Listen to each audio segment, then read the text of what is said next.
Hello, today is March 26th, 2011. We're meeting today with Mr. Laverne Mertz at his home in Estes Park, Colorado. My name is Brad Hoops. I'm the interviewer for the Northern Colorado Veterans History Project. Welcome, Laverne, and thanks for sitting down today to tell your story. Well, thank you for coming up. This is a long trip from Windsor to come up, and it's a beautiful day out. Oh, absolutely, no worries. It's certainly my pleasure. Let's start out, if we could. Tell us a little bit about yourself, your date of birth, where you were born, a little bit about your family. Okay, I go back to September 13th, 1925. I was born in a small farming community in Iowa called Walnut, Iowa. And my parents were Marjorie and Arthur Mertz. I'm the youngest of 6 siblings. And in order, I'll give you the names of my siblings. Herbert, who has passed away. And then my sister Helen, who has also passed away. And then I have a brother, George, that still lives in Walnut, Iowa. I have a sister, Alice, that lives in Walnut, Iowa. And I have a sister, Hazel, that lives in Council Bluffs, Iowa. And then myself. So I was born, as I say, September 13th, 1925. I went through grade school and high school in Walnut, Iowa. Then I graduated when I was 17 years old, and when I turned 18 years old on September 13th, 1943, I got my draft notice to go to the service. And instead of going into the Army, I elected to take the Navy. Now, why, that poses an interesting question. Here's a boy in landlocked Iowa. How did you come to choose the Navy? I really don't know how that came about, because the largest pond of water I ever saw in Iowa was a farm pond, and well, we had a lake called Lake Okoboji in northern Iowa that I got up to once, but no, there wasn't too much water around Walnut, Iowa, other than the lake pond. Yeah. So. Well, let me back up before we move ahead with your story. There's a couple questions I'd like to ask you, especially two historical events. The first was the Great Depression. Was your family affected, and do you have much memories of the Great Depression? The Great Depression went through the 1930s, and also along with the Great Depression was the Great Drought area. And my dad was an implement dealer in Walnut, Iowa. And he sold farm equipment, farm machinery, and at that time windmills were going up because that was a source of water of windmills. And Dad sold a number of windmills and erected windmills, and he worked his way through the Depression. Back then everybody was about on the same boat as being poor. You might say poor. Financially, everybody's about the same. There was no big switch or difference in wealth back then. So we did know that we were poor. We had plenty to eat, and we grew up and started school and went on from there. So now, Dad was in the implement business up through World War II. You talk about the droughts. Did the Dust Bowl get that far north? Did that affect you guys at all? The Dust Bowl did not get up into Iowa, but the drought did. Oh, okay. The Dust Bowl was more down in the Oklahoma. Right. Okay. Yes. And the second event was, do you remember where you were and what you were thinking when you heard about Pearl Harbor? My dad loved to hunt, and he always had some hunting dogs. And on this day, on Sunday, December 7th, 1941, Dad had some greyhounds, and we were out running jackrabbits. And we were out in my uncle's field running jackrabbits when somebody came out running across the field to tell us about Pearl Harbor. It was a beautiful Sunday, Sunday. It was on a Sunday, and it was a beautiful sunny winter day. And they came out, and he said that Pearl Harbor had been bombed, and I said, Pearl Harbor? What's Pearl Harbor? Where's Hawaii? As a kid, I had really no idea what was going on or what was happening. At that time, I was probably 15 years old. Mm-hmm. So, Okay. yeah. Okay. Well, let's move ahead then with your story. You got your draft notice. How soon then after you got your notice did you ship off to boot camp? I was inducted into the Navy on Armistice Day, November 11th, 1943. And back then, it was still called Armistice Day.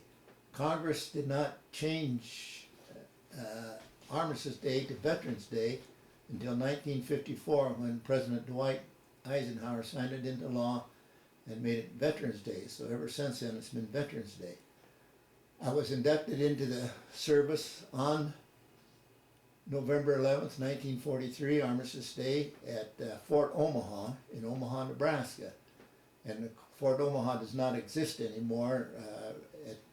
The location where Fort Omaha was is now Community College and National Guards. Mm. And that's at 30th and 4th Street in Omaha, Nebraska.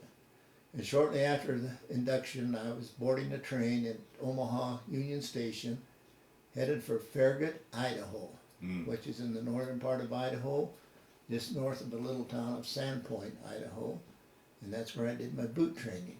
Now, did you leave with anybody from home, or did you go pretty much solo, or? Solo. Okay. By myself. And did your folks? First time I'd really been away from home. Yes, and I was homesick. that's always a question I always like to pose. I was homesick. Yes. Because many in your generation during that time seldom traveled very far from their home or farm. Never did in those days. No. Yeah. No, you was always stuck around close to home. We weren't a mobile society back That's then. right. Like we That's are right. now. Right. Right. So you get up to boot camp. How was that transition from civilian life into military life for you? Hard. I mean, you were regimented and you were in barracks with a group of other young men that's from all over the country. Why I went to Farragut, Idaho, and not like Great Lakes in Chicago, I don't know. But anyway, that was it. So I suppose boot camp was like an 8-week stint. And after boot camp, I got to come home for leave. And while I was home for leave, I got the mumps. And I was scared to death because at boot camp, they preached to us that if you didn't get back on time from your leave, you'd be thrown in the brig. And I was scared spitless, but the doctor, I could not travel back. Well, of course, he gave me the doctor's excuse of having the mumps, and everything was fine when I got back to boot camp. So I was at boot camp for another few weeks and boarded a train and headed out for Norfolk, Virginia, cross country in Norfolk, Virginia, to an amphibious training camp, which is called Little Creek, Virginia. And I was put in with the amphibious group of the Navy. Now, was that, were you given any sort of choice as to where you were sent off to, or was that you were just assigned to? After boot camp, I was assigned to the amphibious. Okay. And we did amphibious training at Little Creek, Virginia, which is adjacent to Norfolk, Virginia. And it's a naval, of course, Norfolk is a big naval base in Norfolk. We did a lot of training up in Chesapeake Bay and back. And then following that, we went to Philadelphia shipyards to pick up our little amphibious ship, which was called an LSM, or a landing ship medium. And our ship was LSM-207, and it was commissioned on June 1st, 1944, in the Philadelphia shipyard. So brand new. Brand new. We had a crew. It's a small ship. It's only 204 feet long, 35 feet wide, and it had an open well deck. And when you was on the beach, bow doors would open up and a ramp would go down, and whatever tanks or trucks or jeeps you were hauling would drive off the end of the ramp onto the beach. Similar to an LST, just smaller then, or? LST is 268 feet long, and we're 204 feet long. Oh, okay. Yeah. Okay. Very similar to LST. Okay. And the amphibious fleet had a number of amphibious. There's the LCIs, the landing craft infantries, and the Amtraks, which is called ducks, that could go in water and on shore both. So they had, there's a number of amphibious ships. So we were the LSMs. Okay. We, LSM had a cruising range of 5,000 miles. We had a crew of 54 sailors and 5 officers. Our captain was a lieutenant, Richard Allman, and he was a lieutenant. We did all our shakedown work mostly in Chesapeake Bay and out in the Atlantic Ocean. Now, how was that? Once again, here's a Iowa, a boy out to sea. Did you get your sea legs, or how did the sea experience? Oh boy, I used to get seasick. If we rode out a hurricane while we were doing boot training, but we rode it out in Chesapeake Bay, but it still got rough inside of Chesapeake Bay. And after our shakedown and training in Chesapeake Bay. Let me just interrupt you. For those that'll watch this, a shakedown is where you take out a brand new ship and work out all the bugs. Right. Okay. Uh-huh. Okay. Go ahead. And I was a motor machinist mate. I was in the engine room most of the time. Well, that was my station, the engine room. We had two compartments for the 54 crew, and the one compartment was mostly the engine room gang, and the other compartment was the deck. So out of the 54, if you divide it in two, we had about 27 guys in each compartment. And the compartments your quarters were tight and small. We slept in them, we ate in them, we read in them, we played cards in them, all in the same quarters. Mm. And we did our shakedown cruise in Chesapeake Bay. And we left Chesapeake Bay in September that fall, and down the coast, Atlantic coast, down past Virginia and North Carolina, South Carolina, Georgia, around the tip of Florida, and we went into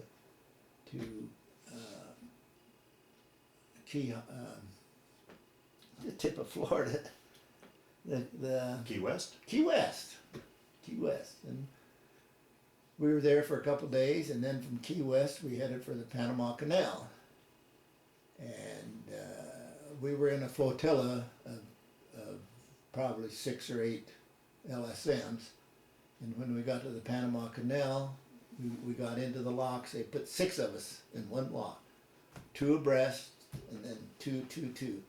So 6 of us in one That must have been an experience going through the canal. And yeah, we went through the canal, up the coast then, up the west coast to San Diego.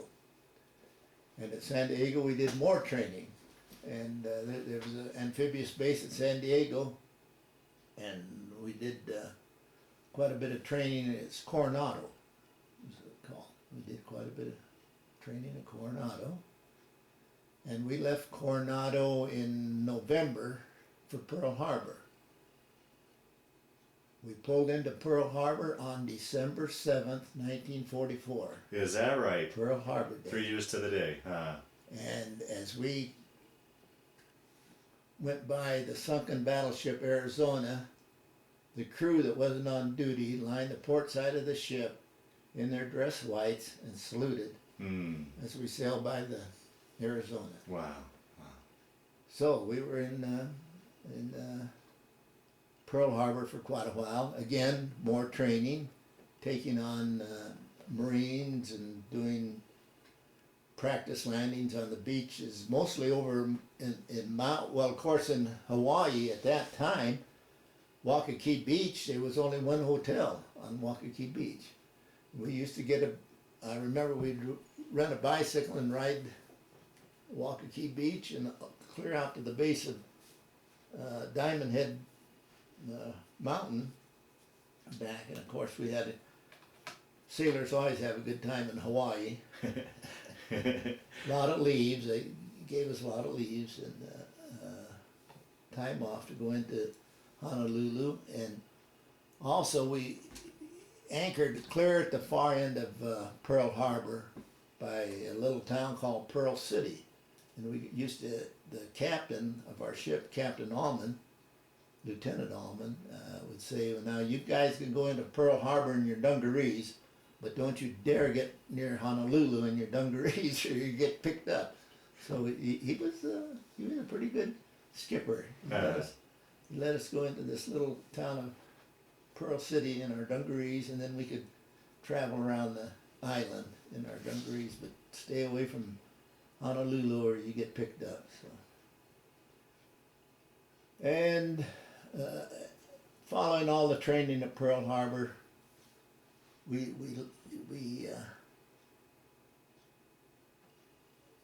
took on a load of bulldozers, cranes, jeeps, trucks, and a welding outfit, and left Pearl Harbor in January for, at the time, none of the crew knew where we were headed for, and I don't think the skipper had his orders until he was well on the way, but we were headed for Iwo Jima.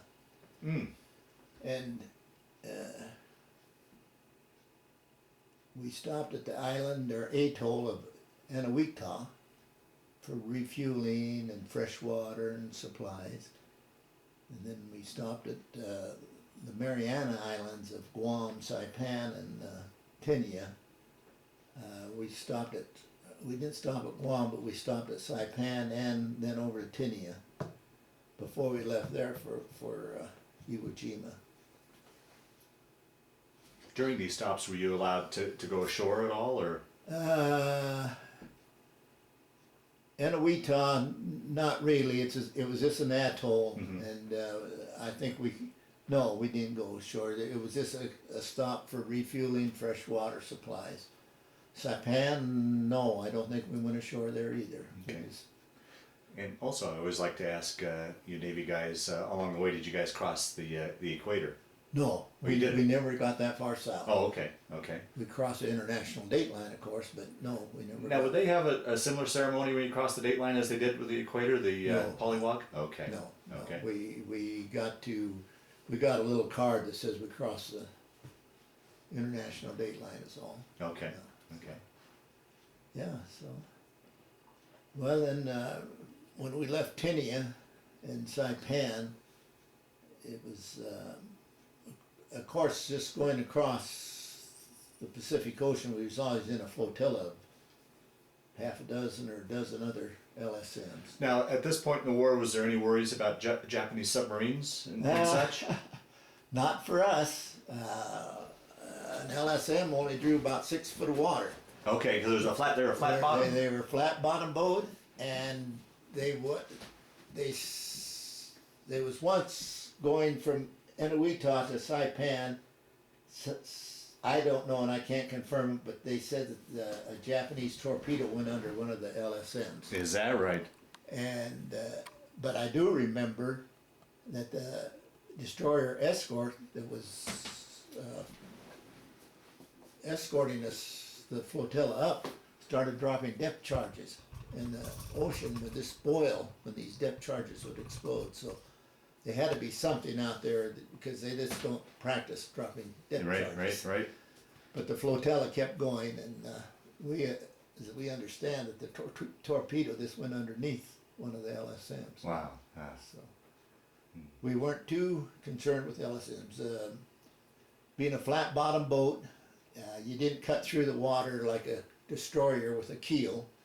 You rode on top of it like a bathtub. Oh, just bounced around like a cork, and the storms would just toss you around. I mean, there was no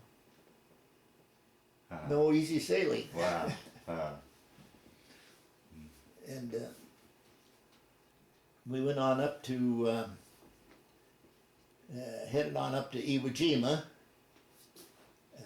We pulled into Iwo Jima on February 19th during the night, and when the sun came up and it got light, there were like 850 ships out there. That must have been The an most incredible awesome sight. sight you ever saw. Wow. And some of them you didn't even see because the aircraft carriers were stationed about 20-25 miles off the island. But all the battleships, the cruisers, the destroyers, the hospital ships, the Liberty ships, the merchant marine ships, the cargo ships, the repair ships, and then the whole flotilla of LSMs, LSTs, LCIs, 850 of them, manned by something like 220,000 soldiers, or sailors, manning these ships. So it was an awesome sight for a little kid from Iowa. Oh, absolutely. And all our something about the amphibious force is they were all enlisted. There was no regulars in the amphibs, or especially in the LSMs. There was no regular Navy guys. Those guys served on the destroyers Okay. and battleships and the cruisers. So we were called the civilian Navy because we were this drafted kids or enlisted kids that, and our captain or our skipper wasn't even a regular guy. He was just doing his time, putting in his months and times enough to get mustered out. Yeah, absolutely. Yeah. Yeah. So we were called the civilian Navy, and at the time, LSMs only served in the Pacific Theater. They never served in the Atlantic Theater. LSTs and LCIs served in the Atlantic Theater and the Pacific Theater. Is there any reason for that? Why they were never used in the Atlantic? The LSMs were, I guess, more fitted for island hopping. Okay. Going from island to Okay. island. Okay. And at that time, they were it only took a month to build an LSM. Only a month. And the shipyards were a number of them. There was shipyards in Charleston, South Carolina, New Orleans, Philadelphia shipyards, shipyards in Maryland. So they were all over. They made built 550 LSMs, and right now there aren't any in existence. They've all been scrapped. Now, what? How long had the battle been going on at Iwo when you guys arrived? It hadn't. Oh, it hadn't yet. No. We got there February 19th, and that was the day of the invasion. Oh boy. Okay. February 19th. Okay, now, the invasion of of Iwo Jima, I'd like to back up a minute here. Sure. After Guam, the Mariana Islands of Guam and Saipan and Tinian were taken back from the Japanese, and that was that would be in the spring and summer of 1944. The long-range bombers, the B-29 four-engine bombers, could fly from Guam and Saipan to Japan. So they were within bombing range of Japan. Iwo Jima is 650 miles south of Japan and 700 miles north of Guam. So the 1,300-mile round trip used to take about 11 hours for those bombers. And a lot of them, of course, on the bombing runs, they'd be shot up or run out of gas. And a number of them were ditching in the Pacific Ocean with a loss of crew and airplane. So Iwo Jima was needed for two reasons: for a safe haven for those B-29 bombers to land on their return flight from Japan, and also Iwo Jima was going to be the major staging area for the invasion of Japan. So on December 8th of 1944, they started bombing Iwo Jima. And they bombed Iwo Jima for 72 straight days. And there was, at the end of 72 days, there wasn't a thing left on Iwo Jima. Not a building, not a radar site, and the planes that were there that didn't get off were destroyed. There were two airfields on Iwo Jima and a third one under construction. Now Iwo Jima was a small island. It was only 8 square miles. It was less than 5 miles north and south, and the widest part was, it was shaped like a pork chop. And the widest part of the island was 2.5 miles, and the narrowest, it was 700 yards. And at the south end, at the narrow neck of the island, was an extinct volcano called Mount Suribachi that was 550 feet tall. Okay. So they bombed that for 72 days, and they didn't hurt the defenses once. Everything was inside of Iwo Jima. There was a labyrinth of tunnels, 17 miles of tunnels large enough for troops to run through, 17 miles of tunnels that interconnected with 1,500 rooms inside of Iwo Jima. And these rooms were, some of them were large rooms that had plastered walls, they had electricity, they had fresh water, they had a complete sewer system, and they also had a 400-bed hospital hewn out of the rocks of inside Iwo Jima. The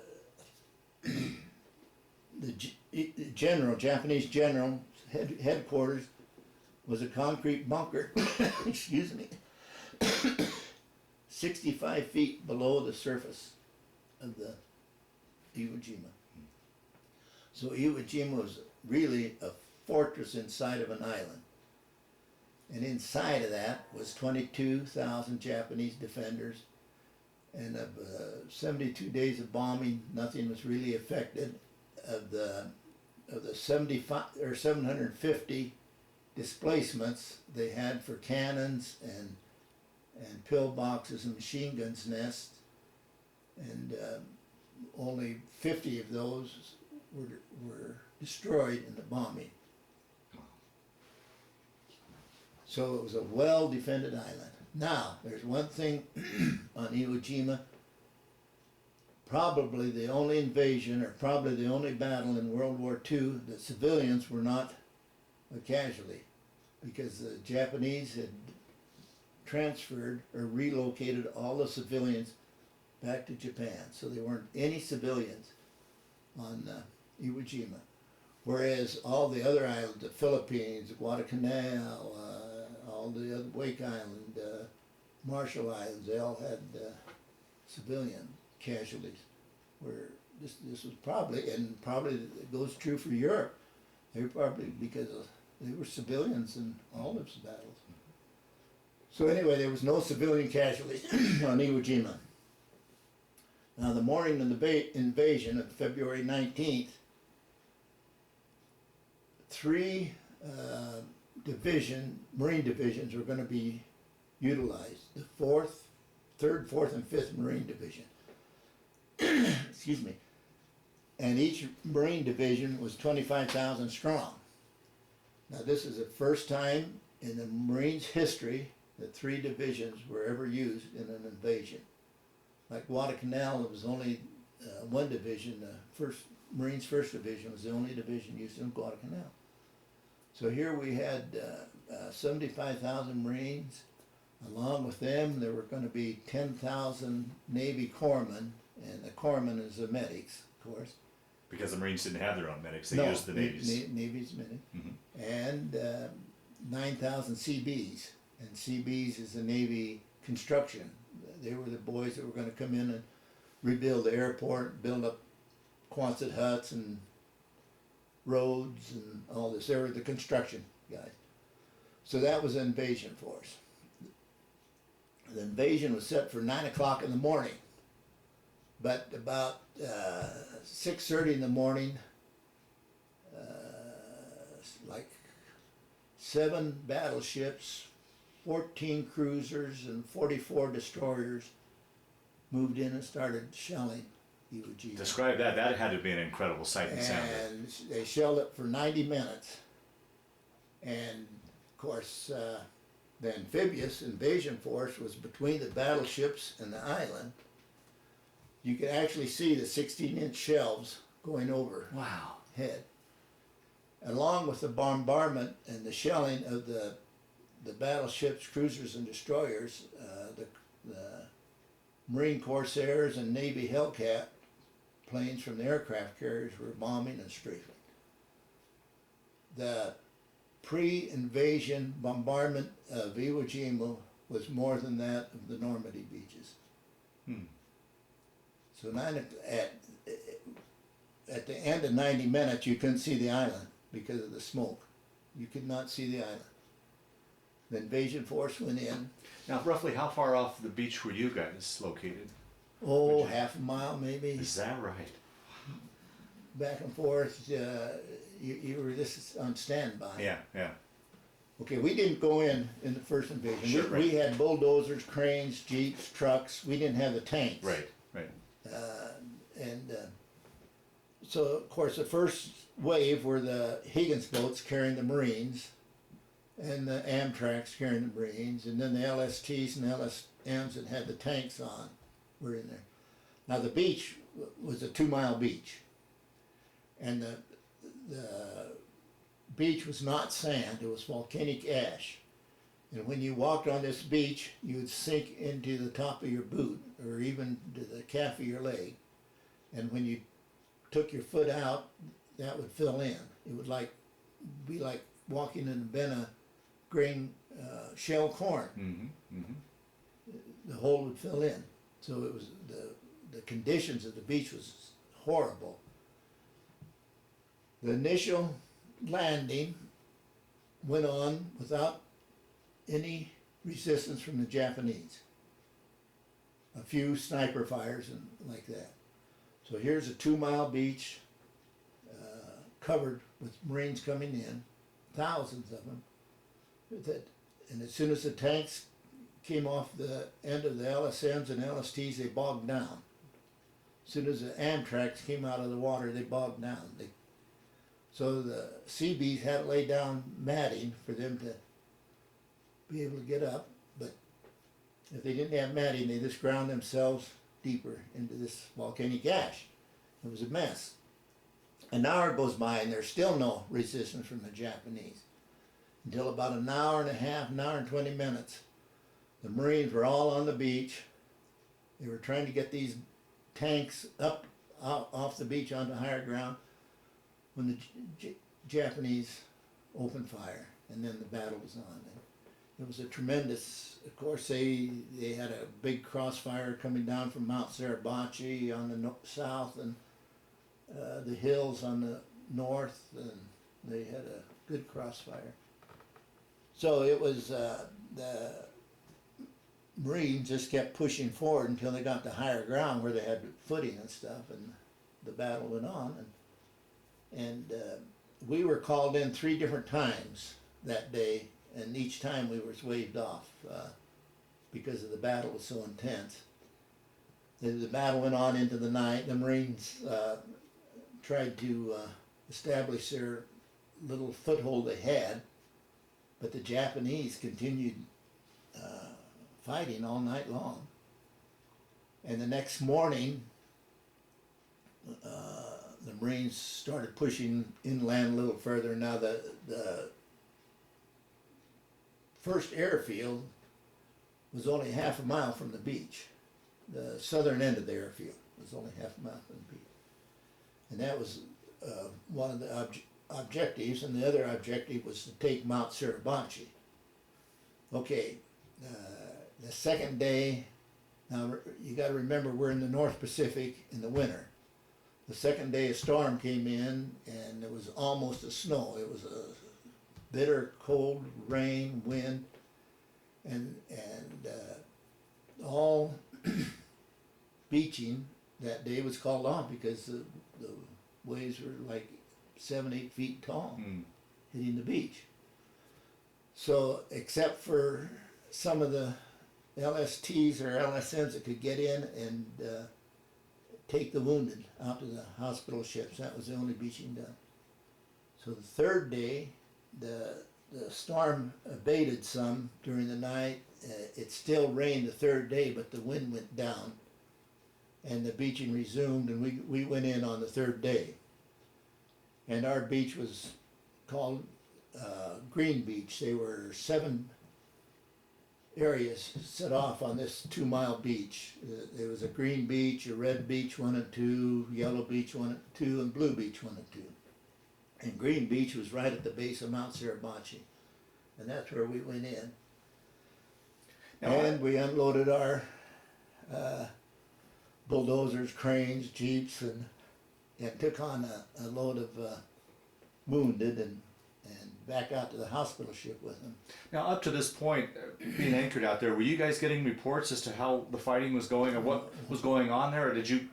And you probably had a front row seat to everything. We had a front row seat, yes, and you were, and we were close enough. We drew fire, but nothing. The shells landed way behind up the ship, but the skipper still wanted to put up a smoke screen, so when they started up the smoke generator, it caught a fire, so we had a good blaze at the tail end of the ship, the aft end of the ship, and of course they got it out right away, but that's the only time we really drew any fire, so we were okay. Now, when you beached, did you draw fire at all while on the beach? The third day, the beach was pretty much secured. Oh, okay. So no, we really didn't. Although we were right at the base of Mount Sirapachi. Right. But anyway, we took on a load of the casualties and took them out to the hospital ship, and then it was a routine from there on. We'd go out to the cargo ships, the Liberty ships, and get another load of whatever, take it into the beach, take on the casualties, take them out to the hospital ship, go get another load. So it was that.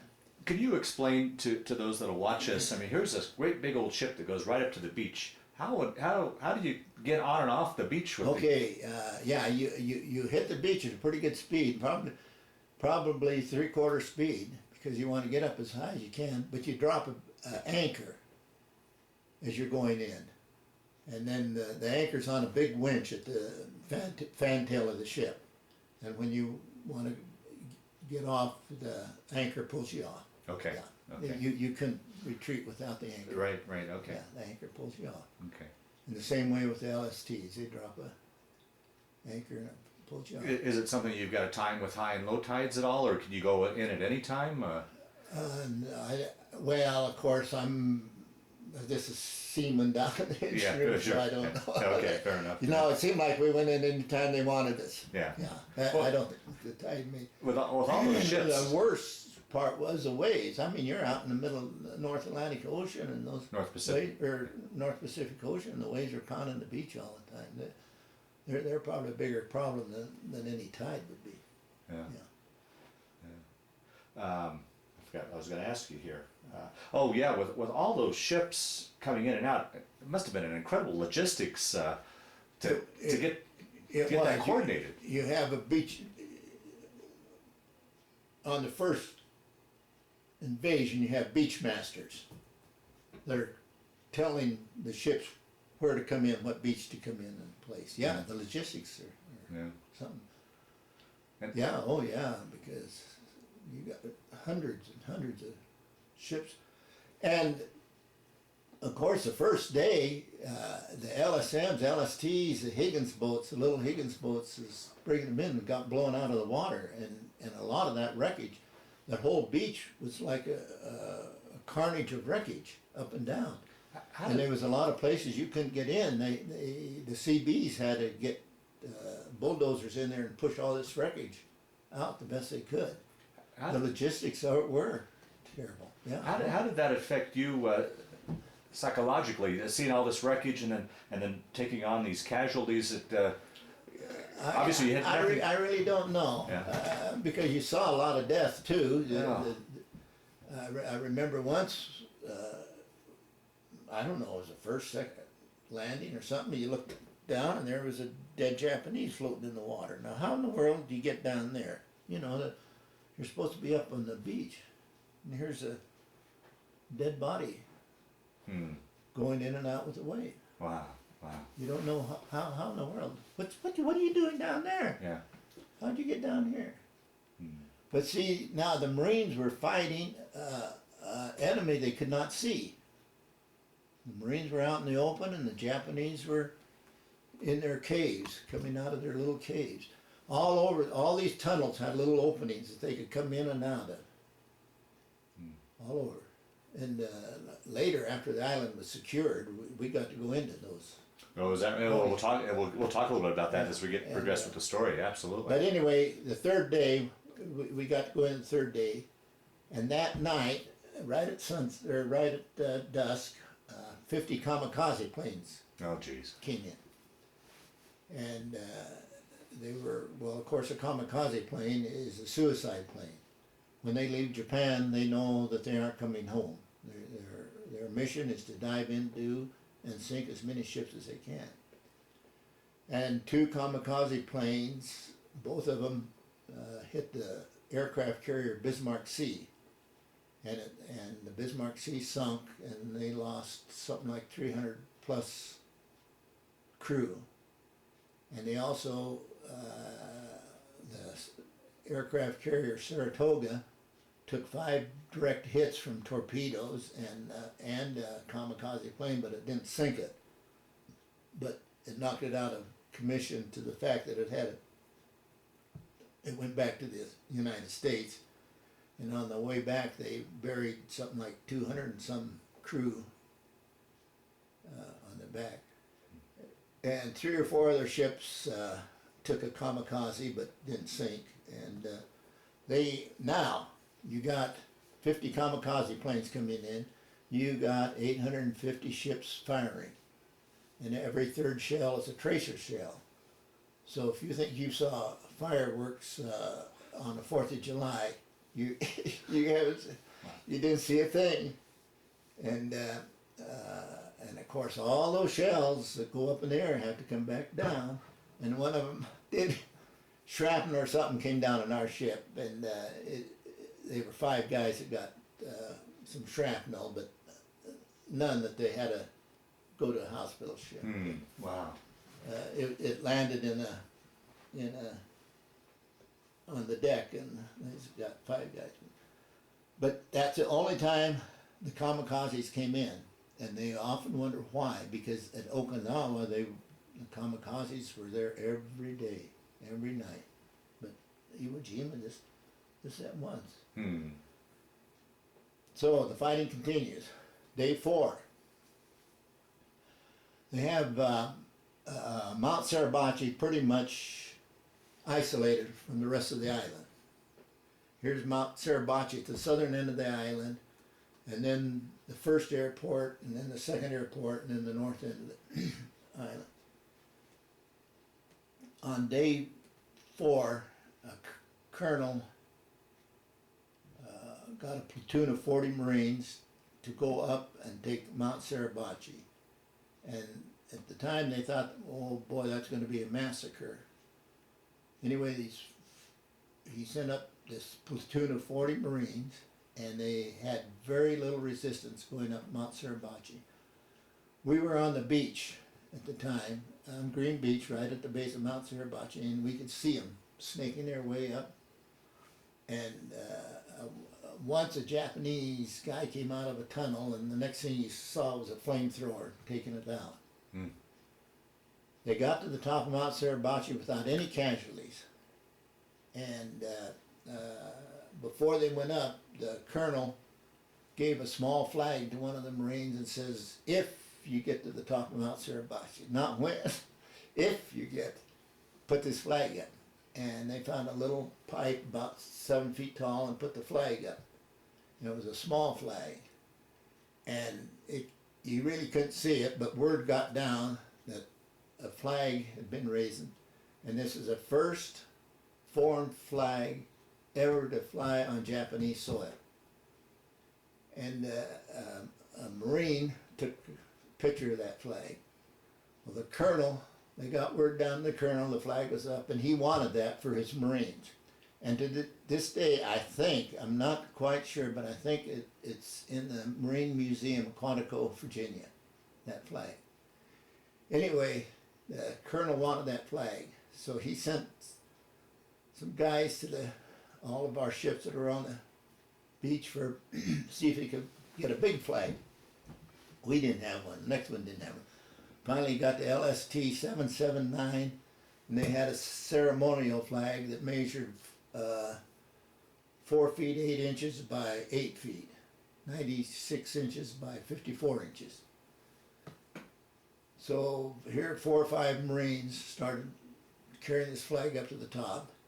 They found a standard iron pipe 20-some feet long, weighed over 100 pounds. They fixed the flag to the standard, and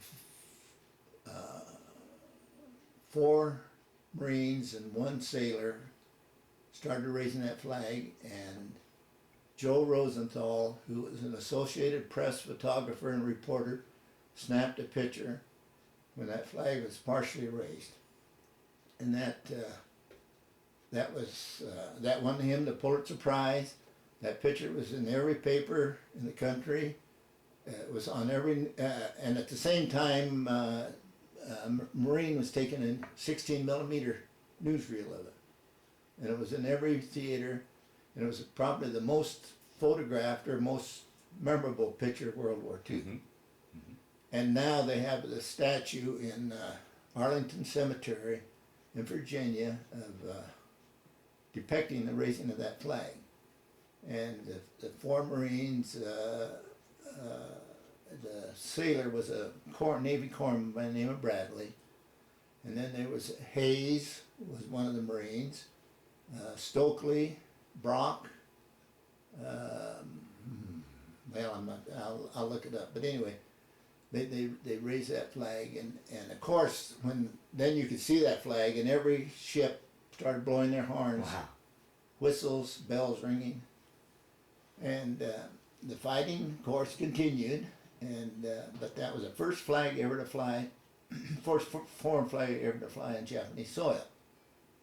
So the fighting continued on to get that first airstrip, and after 14 days. A B-29 by the name of Dynamite, and not the TNT Dynamite, but the girl's name, Dynamite, radioed in and said they either had to land on Iwo Jima or ditch, and they preferred to land. And that was the first plane, day 14, that landed. And then following that, of course, they came in on a regular basis, and then they sent in a hospital plane from Guam by the name of Pega My Heart to pick up the more severe wounded.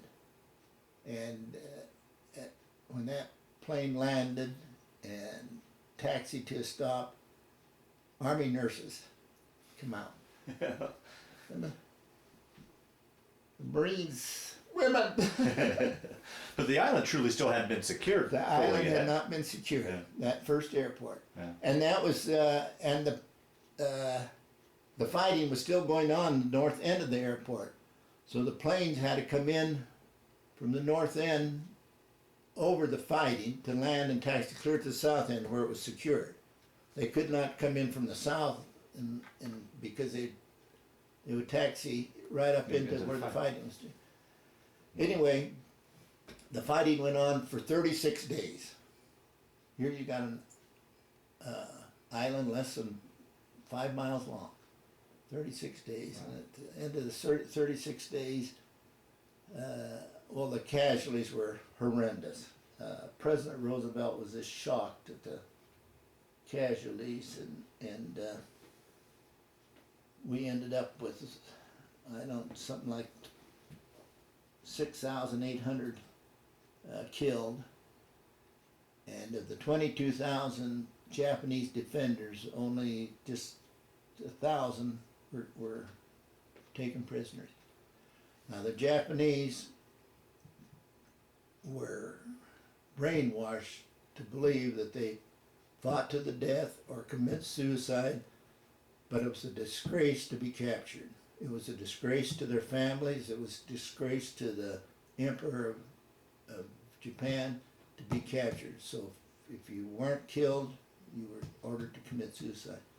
So the 22,000, only 1,100, or only 1,000, a little over 1,000. Some books I read has it 1,000, some have it just under 1,000. Yeah, so. yeah.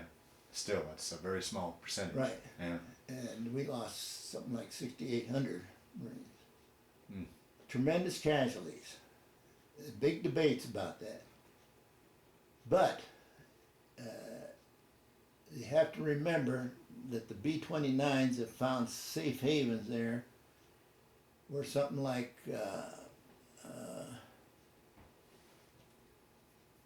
over 2,000, something like 2,200 B-29s found safe haven. One B-29 landed there 5 times that would not have got back to Guam.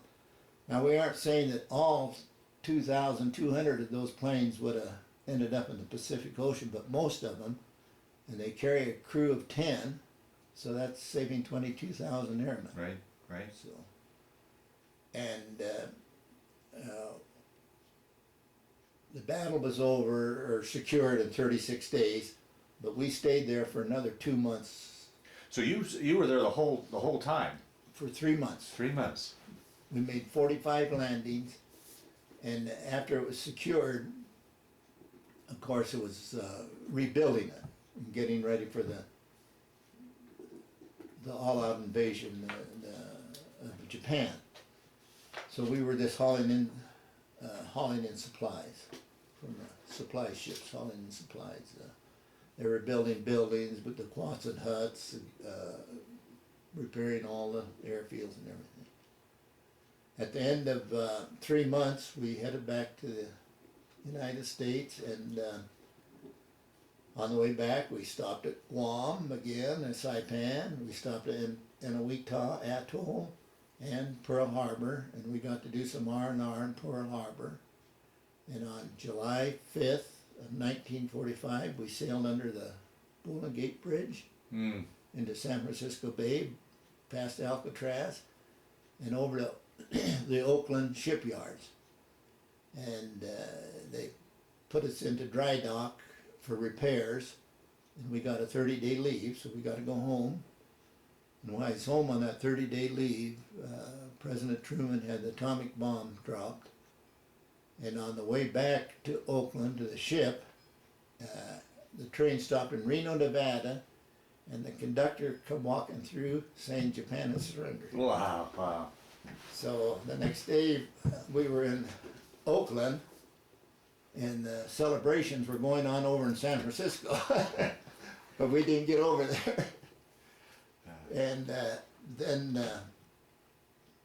after the dry dock, we went back to Pearl Harbor and hung around there for a while, and then back to the United States and back down through Pearl Harbor, or back down through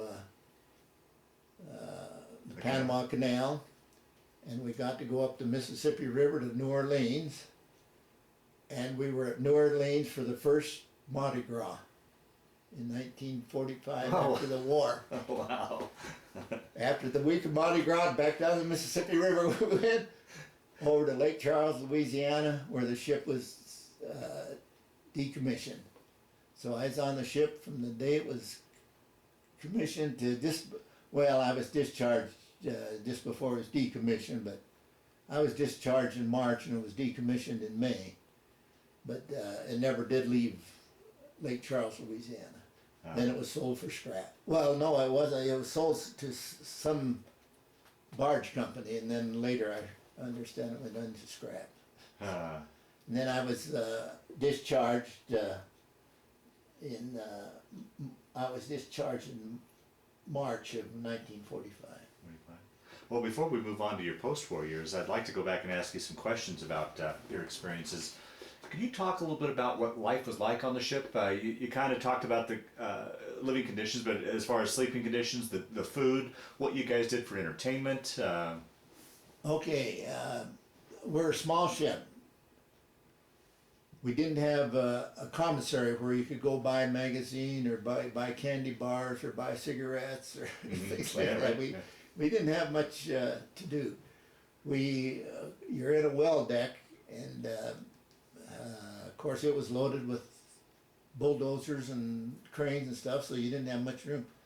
So it was just more or less doing your watch, and there was a lot of training. The captain would pull a lot of general quarters and a lot of training, but a lot of card playing, a lot of reading, and a lot of sleeping. When you're in a invasion mode, of course there's you aren't doing much of anything but during the invasion, and you're on 4 hours, off 4 hours, on 4 hours, off 4 hours. You no more get to bed, somebody's waking you up. Why? I don't know. And I ask other guys, well, why were we on 4 hours? But it was 4 hour shifts, and plus then general quarters. Now, where was your position in general quarters? You know, I was, I must have been in the engine room. I really can't tell you. I know a lot of landing operations, I was on the winch, dropping the anchor and then dragging it in.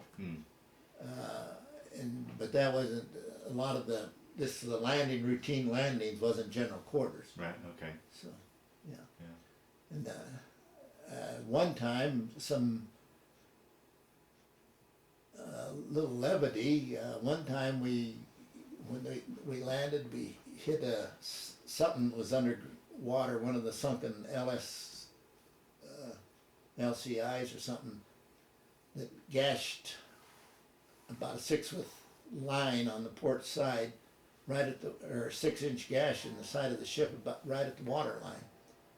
And the cans of food started floating out. Two of the guys ran off. We were on the beach. Two of the guys ran off, started wading in. They were salvaging the beer. Not the food. They knew they could get resupplied on food, but not beer.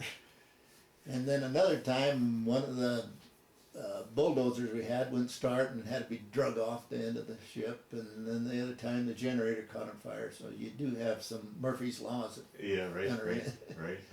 But aboard ship, I do remember that, like sailing from United States from San Diego to Pearl Harbor, we didn't have any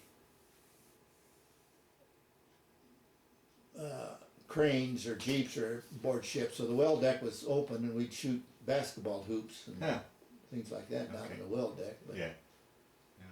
And food was acceptable. You had plenty to eat and such. always, the food was always good. Oh, okay. Yeah. Mm-hmm. Okay. Oh yeah. The food was always good, but maybe too much mutton at times. But the food was good. Mainly the food was good. Yeah. And how? And you didn't have. We didn't have a washing machine. You had to wash your own clothing in a bucket. We didn't have, the conveniences of a nice battleship. I mean, where you have those things. Right. Yeah, we were kind of, the amphib group was kind of looked down on by the regular Navy. The guys on the battleships and the submarines, they just scoff at you. What was, as far as communications from home, particularly when you guys are sailing all over the Pacific, was mail keeping up with you? Were you getting mail? Yeah, yes, mail call wasn't too bad. It'd be, a month or so late, but, and when it came, you'd have a stack of letters that thick, Yeah. No, the mail kept up with you pretty good. They didn't know where you were at, but they kept up with you. Hmm. And the fun parts, there were fun times. Our captain was a lieutenant, and he was in there putting in his time and waiting to get out too. So he wasn't a regular gun-ho, regular guy. And he gave us a lot of leeway on our leaves and what we could do and things. And he was a real good skipper. Hmm. Right. How about as far as, kind of related to mail, but how about as far as communications, as far as what was going on in the world, as far as news and such? How would you get that? Was that just pure mail, or did you listen to Tokyo Rose, or did you get Stars and Stripes, or how was, like, baseball scores and such? How did that information, how the war was going on? I don't think we ever had Tokyo Rose. No, we didn't have communication. We didn't have any radio. So you're isolated. You really never got news from the rest of the world. No, unless you were in Pearl Harbor, or unless you were in Honolulu or something like that. Yeah. But when you were at sea, no. Isolated, yeah. So I was aboard that ship from April to March, or June to March, almost 2 years, 23 months, and unless you're in San Diego or San Francisco or Oakland or Pearl Harbor, you get information, but when you're at sea, no, there's no radio. What percentage of that 22 months do you think you were at sea? Oh boy,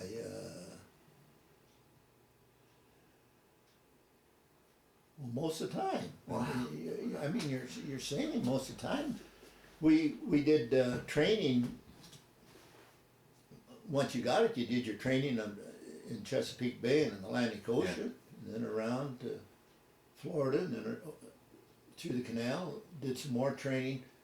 You were still, even if you were at Coronado in San Diego, you were still going out doing training. So I don't know if you call that being at sea, but then from there to Pearl Harbor to Indonesia, to Saipan, to Iwo Jima, and then turn around and come back.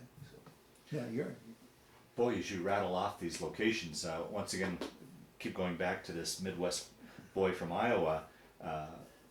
All that you saw between zigzagging around the country and these exotic locations, it must have been spectacular for. It was. Yeah. And you know, the whole crew was 17, 18-year-old guys, Right, yeah, 19. Yeah. All from different parts of the country, Kansas, Missouri, Brooklyn. Which had to be another interesting thing as an 18-year-old boy from Iowa, meeting different people from different parts of the country. Yes, Yeah. it was. Yeah. The only person in our now you got to remember this, that we were a bunch of kids thrown on a ship, and the only person aboard our ship that had anything to do with another ship was our boatswain's mate, who was from Ashtabula, Ohio, that was on the ore ships on the Great Lakes.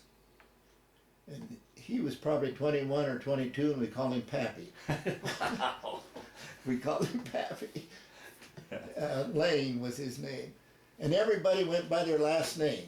I don't think I knew my crew's first names. It was Lane, Salzano, Humphrey, Mertz, Gade, Caesar, Salzano. Everybody went by last names. We didn't have nicknames or first names. Wow. Everybody's last name. Wow. I remember that. Was it 2000, 2001? I get a call. Mertz, yeah? This is Salzano. Who? Salzano. Was you the Mertz on LSM-207? Yeah. Well, I was too. And I didn't remember the guy because he was a singleman. So he was up on the conning tower, I was down the engine. Right. And Yeah. I didn't even remember. Yeah. Now we're good friends. We communicate all the time. And that's always a question I always like to. He lives in Connecticut. The question I always like to ask: did you keep in contact with crewmen through the years? Was there any sort of reunions at all? I didn't until then. Okay. I didn't, and he's the one that got us together. He started college, so now we got together in Townsend, Tennessee, which is at the Townsend is like Estes Park. Townsend is a gateway to Smoky National Park. And we got together, about 6 of us. He got a hold of about 6 of us. There was Caesar, Humphrey, Salzano, Boyd, myself, and another guy. And we got together with our wives, and we had a good time hashing over the different things. And then I've gone to some LSM national reunions. I've gone to Norfolk, Virginia. We had one in Savannah, Georgia, Kansas City, Omaha. And then the smaller group, we have what we call the Western group. And we get together, and this year we're going to get together in Oklahoma City. But it's just the guys from the Western Right. Well, yeah. part. And of course they have Wisconsin has their own little group, and this state or that Florida has a little group they get together. So we do get together now, man. But a lot of our guys are dying. Sure. My Absolutely. goodness, and we've lost a lot of them down through the years, and a lot of our shipmates we couldn't ever find. So out of the 54, I think we only found about 10. So. Wow. Yeah.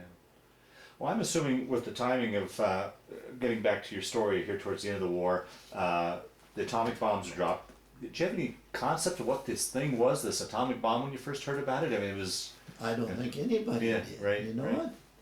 And I had heard about it, and then they started showing pictures of the mushroom, and then it came out. Well, of course, right after that, we went back to the ship, but then it came out of all the atomic testing that was being done in Nevada, and after the war, they continued the atomic testing above ground, and then they thought, well, better do it underground, and then the Bikini Atolls, they took a whole bunch of old ships over there and sunk them with atomic testing. Yeah.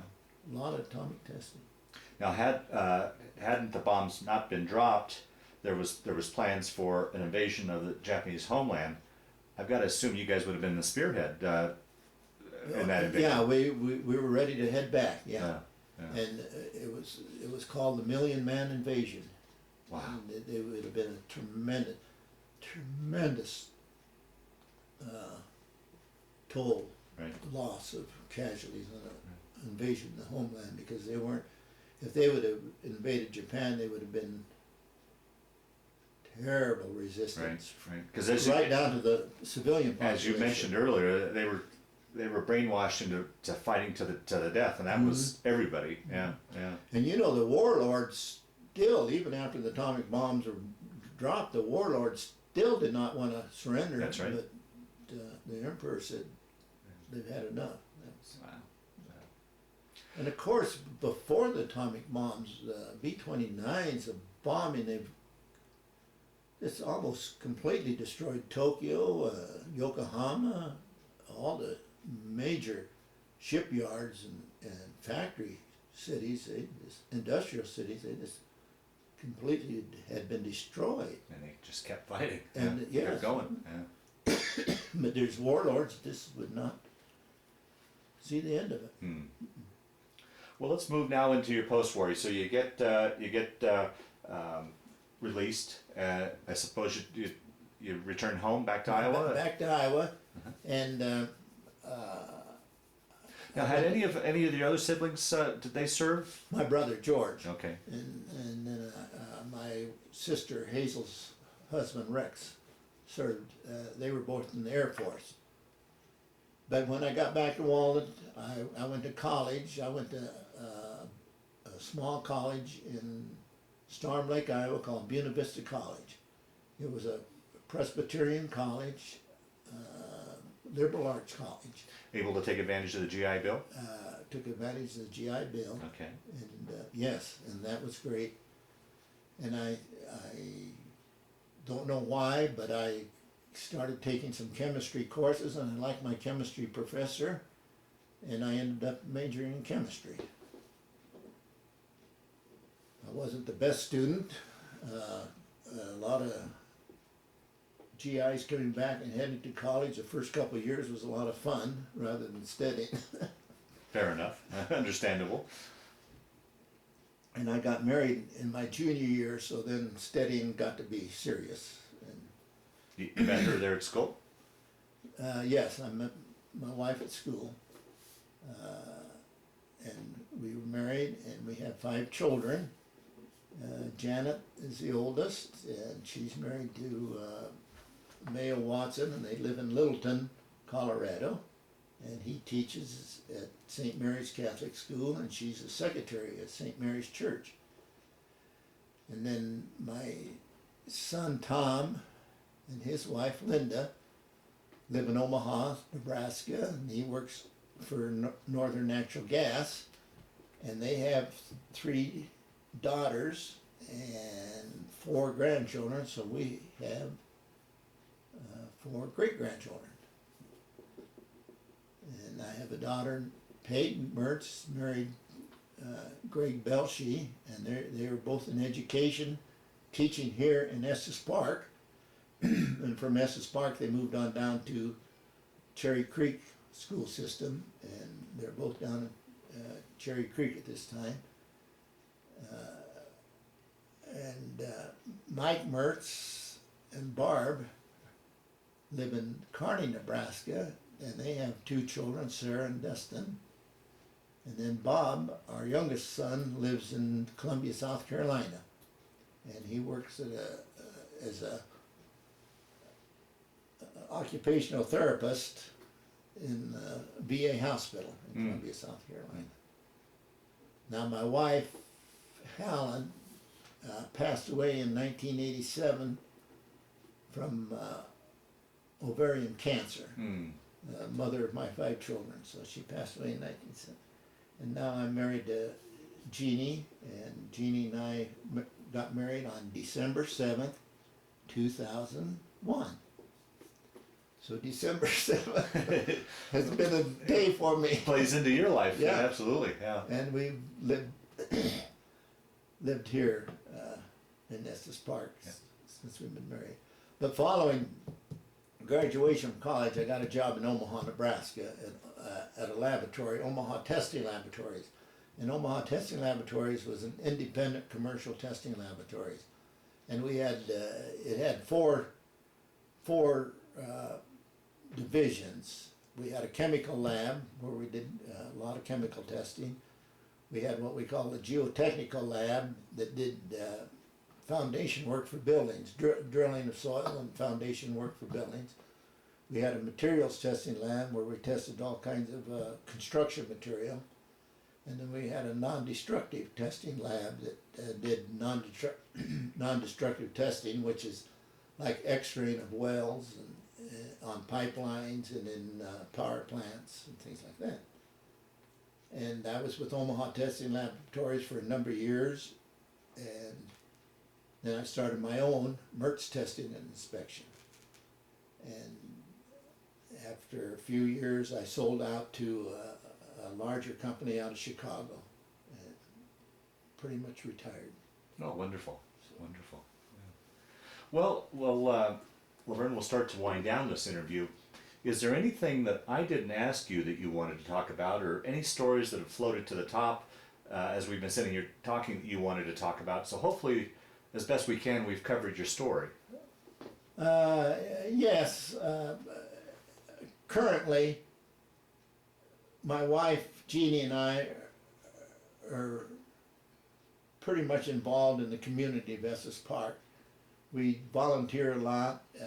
We volunteer heavily at the senior center here, and we volunteer in our church. So we stay very active in doing volunteer work. Yes, and there's another thing I'd like to bring up is the honor flight, the World War II honor flight of Northern Colorado, and this.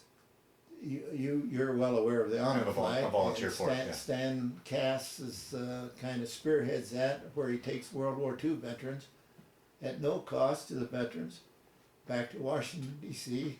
to see the memorials. We get to see the World War II memorial, the Korean memorial, the Vietnam memorial, the Iwo Jima memorial, the Air Force memorial, all the memorial, and it's a trip in one day, back out the next. So.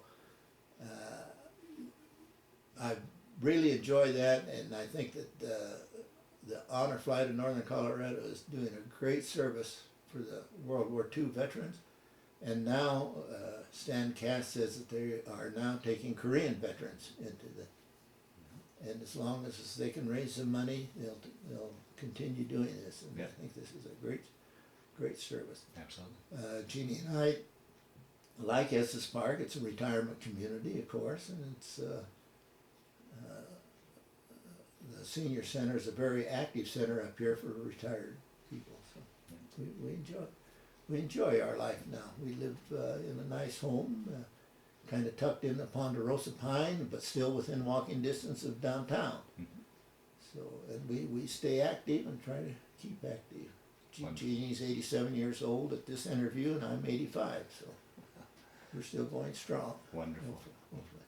And we sure appreciate your effort in doing this for the veterans. Now you say this is about 225 interviews you've done, and I would like to ask you some questions. How'd you get started with this? We'll talk about that. This is about you. Okay. One question I'd always like to ask as I close out these interviews is, how do you think your World War II experience played a role in your life, changed your thinking at all?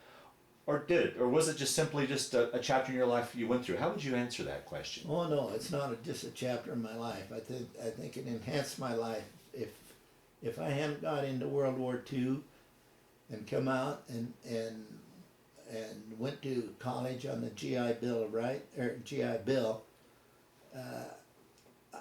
I'm not saying that I would probably still be living in Walnut, but I might, and that's not all that bad. Walnut's a nice young or small community, and my brothers and sisters still live there. And Walnut is a proud town. Right now, Walnut is, they call it antique capital of Iowa. It's all the stores in Walnut now are antique stores. And whenever you mention the fact that at the senior center that, oh, I'm from Walnut, Iowa, people say, oh, I know Walnut, Iowa because we go through there. I think Walnut is probably the best known town between Illinois and Cheyenne on Interstate 80 because of their antique stores. And people are always stopping there, shopping and browsing their antique stores.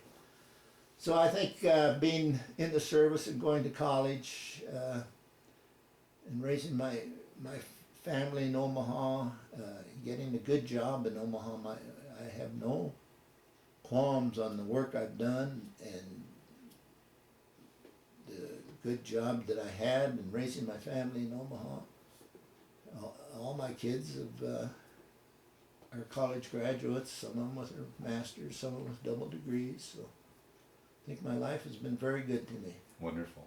Well, in closing, is there any sort of statement or remarks you'd like to make to friends and family that will watch this tape to cap off this interview? Well, I hope this interview really, when I look back, I didn't know much about my dad. Very little about my dad. I knew my mother's mother came from Scotland, Ireland, and her father she's a Drake, and her father was English. But I didn't know much about my dad. With this interview, I hope this goes on down to my great-grandchildren. I have 4 of them now, and maybe their children, and they'll know something about their great-grandfather. So Wonderful, wonderful. I wish I'd known more about my dad's life.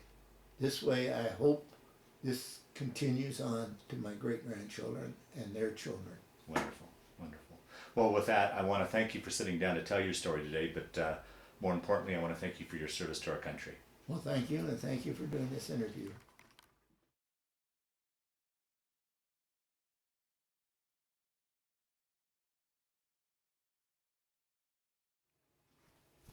Well, this is my graduation picture in 1943, June of 1943, when I graduated from the high school of Walnut, Iowa. This is a picture of my Navy, a Navy picture. This shows when I was in the Navy, and I think that was probably taken close to the end of my Navy days. Yeah, here's some of my medals that I earned when I was in the service. This is a badge showing that it's an amphibious badge. I was a motor machinist, second class, and of course here's a picture of myself again. And this is a United States Navy badge. So my 3 medals, and I got 2 other medals that I haven't put in here. Okay. This is a picture of taken in Hollywood, California, and part of our crew. And right up here is me, Laverne Mertz, right there. In 2009, I gave the speech during Veterans Day on November 11th, 2009, here in Estes Park. And I gave the talk, and this is a picture that the paper took of me while he's giving that talk.